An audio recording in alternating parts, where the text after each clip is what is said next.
39번 두 점 AB에 대하여 선분 AB를 2대 3으로 내분하는 점이 P, 선분 AB의 중점을 M이라고 할 때 선분 PM의 길이를 한번 구해봅시다. 그럼 첫 번째로 선분 AB를 내분하는 점이기 때문에 A점의 좌표, B점의 좌표를 순서대로 써주시고 내분하는 비율 같은 경우도 2대 3을 순서대로 써주어야 합니다. 그리고 나서 내분점 좌표를 구해보면 이건 공식이기 때문에 반드시 외워주셔야 하는데 분모 같은 경우는 내분하는 비율 2와 3을 더해주시고 분자 같은 경우는 일단 x좌표를 구해야 되기 때문에 x좌표와 비율을 크로스해서 대각선 방향으로 곱해서 계산을 해주셔야 합니다. 이때 순서는 상관없기 때문에 4 곱하기 3을 먼저 써주셔도 되고 2 곱하기 마이너스 1을 먼저 써주셔도 됩니다. 그러면 4, 3, 12 마이너스 2 y좌표 같은 경우도 분모는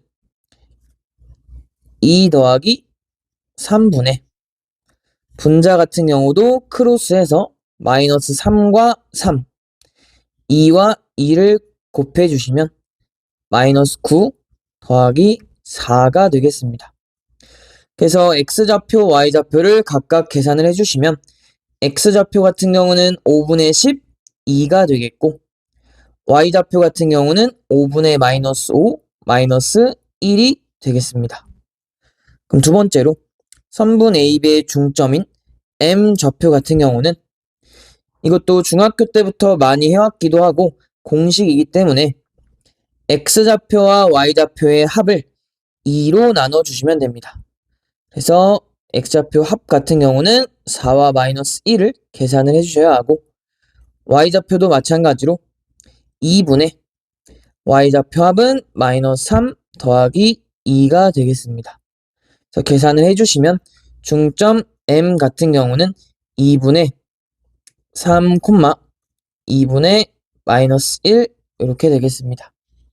그리고 여러분들 하나 더 기억을 해 주셔야 할 점은 중점을 중점이라고 기억해 주시는 것도 좋지만 중점은 우리가 배운 내분점으로 다시 표현을 해보면 1대1 내분점이라는 것도 챙겨주시는 것이 좀 더 꼼꼼하게 공부하는 방법이 되겠습니다.